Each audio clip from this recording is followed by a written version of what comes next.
Welcome to the special programme of Bengaluru Akhbar. मैं हूं आपके साथ अशफाक अहमद सिद्दीकी। अक्टूबर 30 तारीख को कर्नाटका के दो प्लेसेस हानगल और सिंदगी में बाई इलेक्शन होने जा रहा है, जहां पे जनता दल सेकुलर के दोनों कैंडिडेट अखिलियत मुस्लिम है। इस बारे में बात करने के लिए हमारे पास जनता दल सेकुलर के national general secretary Mohammed Zafarullah Khan Sahab आइए, इनसे बात करते हैं। सर, सबसे पहला सवाल आपसे।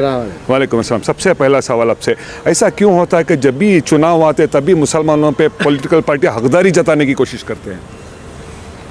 क्योंकि मुसलमानों का इस देश की सियासत में अहम किरदार है। मुसलमानों के बगैर तो इस देश में सियासत हो ही नहीं सकती, चाहे वो कोई भी पार्टी की हो। अगर तराजू के दो फल्ले हैं तो बीच का जो कांटा होता है वो मुसलमान है। वही फैसला कर सकता है कि कौन जीतेगा या कौन हारेगा। तो खैर, बहरहाल इसी बहाने ही से ही मेरी कौम की अहमियत बढ़ रही है, इस बात से तो मैं खुश हूँ। सर, मेरा दूसरा और इम्पोर्टेंट सवाल है, हमेशा हमने देखा कि जो टैग लगाया जाता है जेडीएस पे कि बी टीम है, वोट कटर पार्टी है। मेरा सवाल आपसे है, अगर हम पॉपुलेशन के आंकड़ों की बात करें तो इंडिया में 16% हम हैं, कर्नाटका में 17% हम हैं। जब 2-2.5 लाख का जहाँ पे वोटर का बेस होता है तो उसमें 30-40 हज़ार मुसलमान होते हैं। तो बाकी वोटर क्या वोट डिवाइड नहीं होते? मुसलमानों पर क्यों ब्लेम होता है कि अक़लियत के वोट इस तरह से डिवाइड होता है, जो कांग्रेस हमेशा आप पे इल्ज़ाम लगाती है? कांग्रेस एक ऐसी पार्टी है जो मुसलमानों का दोस्त बन के गला घोटी है। वो खुद तो कुछ कर नहीं सकते, तो कम से कम हम पे इल्ज़ाम तो लगा सकते हैं। इल्ज़ाम भी वो जो वो बेबुनियाद है। तो ऐसे लोगों का इलाज शायद हमारे बस में नहीं है। उनके जो सीनियर लीडर हैं वो लोग ही उनको अखलाक सिखाना चाहिए कि भाई क्या बोलना चाहिए, क्या नहीं बोलना चाहिए। अगर ऐसा देखा जाए तो मुसलमानों का ज़्यादातर इस्तेमाल यही पार्टी की है और बुराई भी तो यही पार्टी करती है, ये करते आ रही है। जहाँ तक हमारी पार्टी का सवाल है, आज जो लोग हमारी पार्टी पे इल्ज़ाम लगाते हैं, जो मुसलमान लीडर हैं, ये यहीं का प्रोडक्शन है। यही जेडीएस से ही तैयार होके गए, जेडीएस में एंजॉय किए, मज़ा किए, और वो आज वही लोग तो इल्ज़ाम लगा रहे हैं। खैर, रहने दो।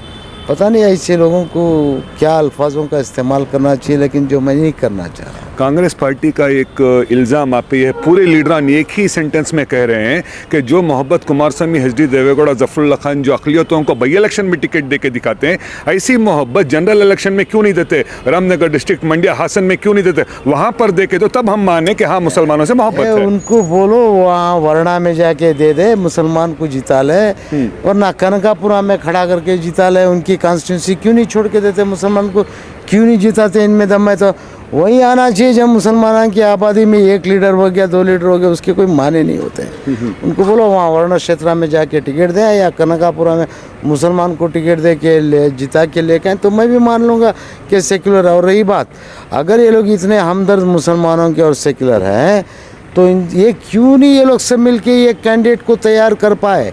अगर इनके पास इतना बड़ा वोट बैंक है मुसलमानों का, तो ये लोग को क्या एक मुसलमान कैंडिडेट नहीं मिलता भाई इलेक्शन में भी? ये लोग क्यों नहीं पहला कदम उठाए? जब हमने पहला कदम उठाए, पहल की है, तो अब हमको टोक रहे हैं कि बोले ये टीम नहीं, वो टीम नहीं, की टीम क्या, छोड़ दो यार। Sir, India is a democratic country. Democratic की जो पॉलिटिकल पार्टीज होती हैं वो किसी को भी फॉर्म दे दे, उनकी आपस की मर्जी है। लेकिन कांग्रेस के साथ ऐसा प्रॉब्लम क्यों होता है कि जेडीएस मुसलमान को टिकट दे प्रॉब्लम, लिंगायत को टिकट दे तो प्रॉब्लम? ऐसा क्या कि कांग्रेस को डर है कि कांग्रेस के मुसलमानों के सिवा वो कहीं जीत नहीं सकती? क्या डर है? कांग्रेस जो है एक डुप्लीकेट सेक्युलर पार्टी है। जनता दल जो है वो ओरिजिनल सेक्युलर पार्टी है। तो उनको हसद व जलन होना तो ज़रूरी है, क्योंकि हमारी पार्टी होते हुए ये लोग one side duplicate secular party हो ही नहीं सकते। अपने आप को सेक्युलर बता के मुसलमानों को धोखा देने के लिए जाहिर है कि जनता पार्टी को बदनाम तो ये लोग करते रहेंगे, लेकिन ये नामुमकिन कोशिश तो कर रहे हैं। करने दो, कुछ नहीं होने वाला इनका। ये पूरा देश को ख़त्म करवा दिए। देश में ये लोग अपोजिशन में रह के अपना रोल जो लोग नहीं निभा रहे, वो लोग ने फील्ड को ओपन करके बीजेपी को दे दिए। बी टीम तो वो लोग हैं, हम लोग कहाँ हैं पूरे देश में? हम तो सिर्फ कर्नाटका राज्य में, वो भी इनसे बर्दाश्त नहीं हो रहा है। मिले, इनसे हाथ मिला के सरकार बनाए, ये लोग वो भी संभाल नहीं पाए। ये तो गलत है, गलत लोगों की गलत पॉलिसी, गलत को गलत, गलत को गलत। कितना गलत बोलूँ मैं थक जाऊंगा, लेकिन इनकी गलतियां ख़त्म नहीं होंगी।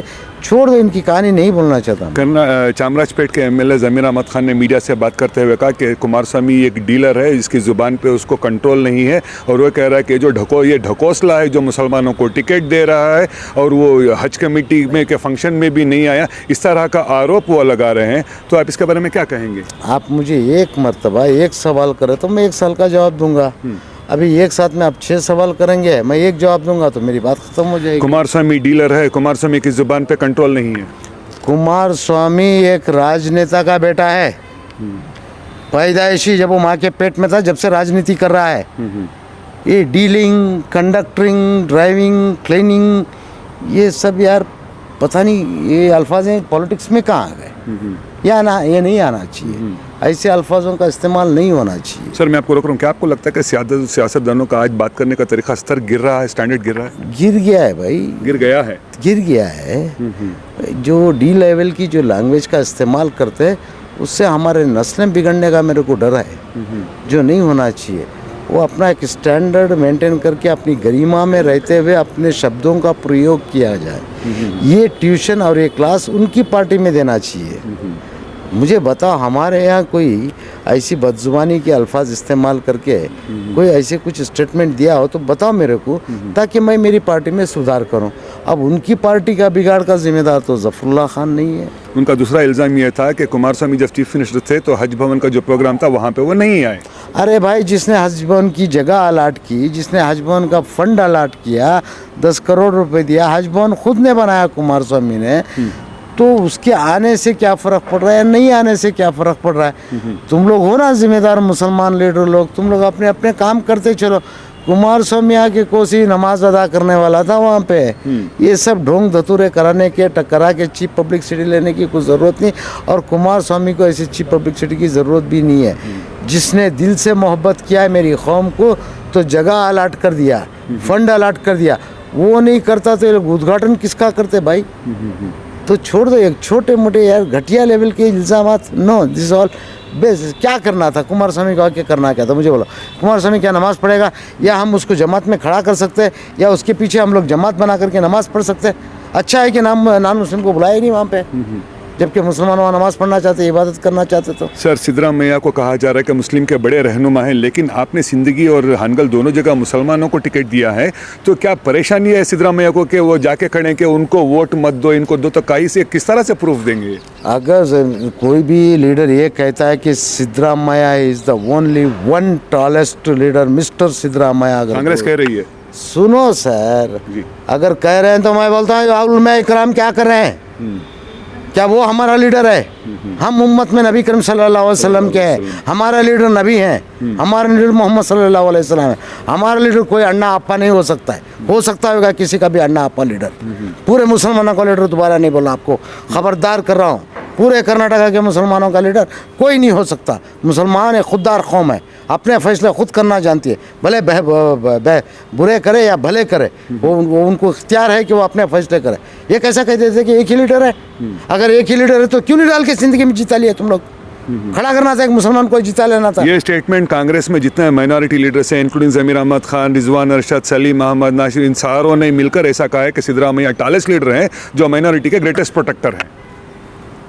प्रोटेक्टर हैं मुसलमानों के या डिटेक्टर हैं या एलिमिनेटर हैं, वो जो भी हैं, वो कैसे भी टर रहे हैं मुझे तो नहीं मालूम, लेकिन मुसलमान के लीडर तो नहीं, ये मैं बोलता हूँ दावे से।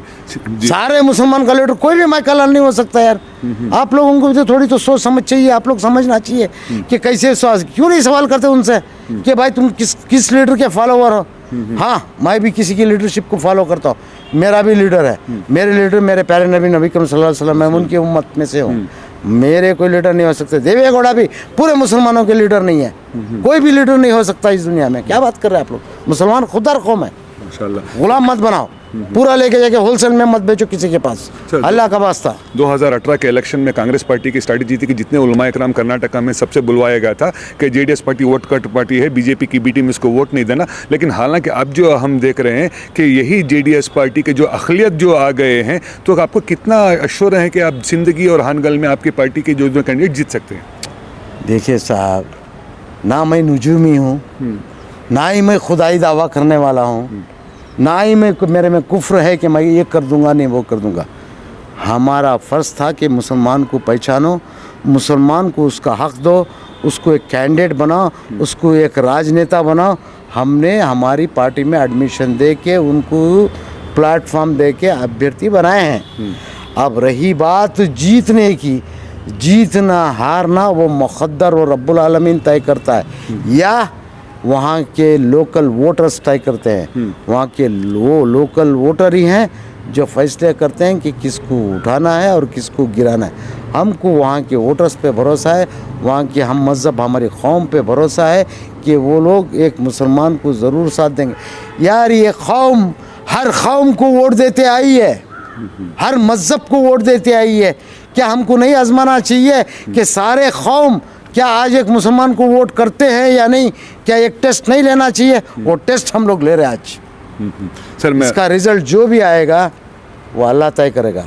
उनके ऊपर यकीन है और उस क्षेत्र के लोगों के ऊपर यकीन है, इसलिए हम लोगों ने पार्टी में एक कैंडिडेट को बनाया है। आखिरी सवाल सर मेरा, सर जेडीएस पिछले 22 साल में मुसलमानों को 4% रिजर्वेशन देने के बावजूद, हुबली का ईदगाह का मसला हल करने के बावजूद, जयनगर और चामराजपेट के ईदगाह का मसला हल करने के बावजूद, कई सारे स्कीमों देने के बावजूद भी ये वोट कटर का जो कलंक लगाते हैं, बी टीम का जो कलंक लगाते हैं, कौन से साबुन और वॉशिंग पाउडर से आप इस कलंक को धोएंगे कि मुसलमानों की यकीन आ जाए? देखिए सीधा पार्टी पॉलिसी पे आ जाऊँगा मैं, मेरा मुँह नहीं खुलाना।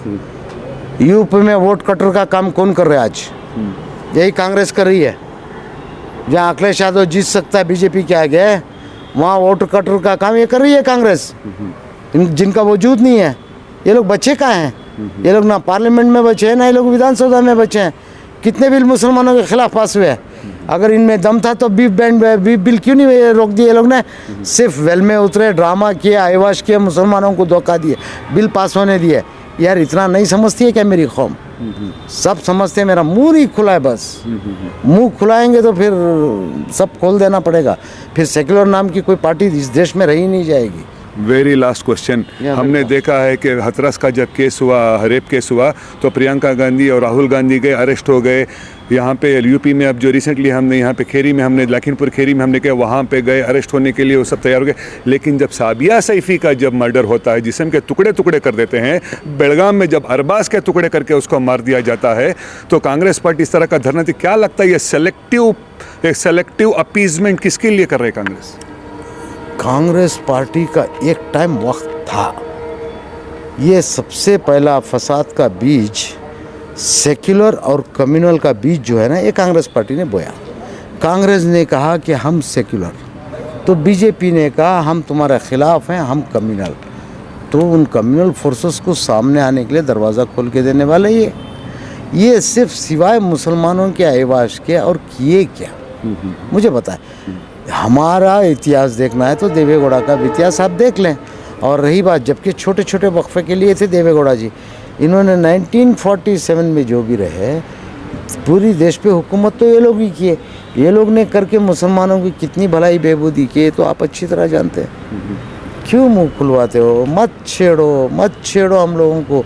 ये इनका मकसद ये है कि कोई भी सेक्युलर पार्टी सर ना उठाए, हर हालत में उसको ख़त्म करना चाहते हैं। ये इनका टाइप है बीजेपी से, 1-2 टर्म तुम लो, 2 टर्म हम लेंगे, 2 बार तुम जीतो, 2 बार हम जीतेंगे। वो बच्चे नहीं खेलते, तमिलनाडु पॉलिटिक्स, बच्चे नहीं खेलते चोर पुलिस। वो ये खेल ये कांग्रेस और बीजेपी खेल रही है इस देश में। बीच के जो लोग हैं वो बीच में जाते हैं तो उनको गिराने का, उनको घायल करने का, उनको ख़त्म करने का काम ये दोनों पार्टी मिलके करती है, याद रखो। उलमा अकराम के लिए अपील कर दीजिए सर, जो आप हमेशा करते हैं। जैसे कि उलमा अकराम से मैं दोबारा दरख्वास्त करता हूँ, आज हालात बहुत बुरे हो रहे हैं, आने वाले दिन बद से बदतर होने वाले हैं। अल्लाह ना करे कि इसका असर मेरी नस्लों पे आए, इसलिए मैं आप लोगों से दरख्वास्त करता हूँ, आप लोगों की मदद की ज़रूरत है, आप लोगों की सलाह व मशवरे की ज़रूरत है। वरना जो बचे लीडर हैं हम भी आपस में टकरा के सब ख़त्म हो जाएंगे। ये जिम्मेदारी मैं आपके ऊपर डाल देता हूँ। आप लोग का वक्त है, आप लोग आओ, सबको बुलाओ, समझाओ, एक फ़ैसले पे आओ। आप आ जाओ, सियासत में दखल अंदाजी करो, इस रियासत को बचाओ, इस मुल्क को बचाओ। आने वाले नस्लों की अल्लाह के बाद में हिफाजत की ज़िम्मेदारी आपकी भी बनती है। इसलिए आप लोगों से दरख्वास्त करता हूं कि सियासत में दखल अंदाजी करें। बस शुक्रिया सर। ये थे हमारे साथ JDS के नेशनल जनरल सेक्रेटरी जनाब मोहम्मद ज़फ़रुल्लाह खान साहब। वो कह रहे थे कि मुसलमान एक इज़्ज़तदार कौम है, मुसलमानों का कोई अकेला रहनुमा हो नहीं सकता और ना ही मुसलमान किसी इलेक्शन में हॉट सेलिंग प्रोडक्ट बन सकता है। बखिया खबरों के लिए आप जुड़े रहिए बेंगलुरु अखबार के साथ। मेरे दोस्त नरेंद्रा के साथ मैं हूँ अशफाक अहमद सिद्दीकी। जय हिंद, जय कर्नाटका।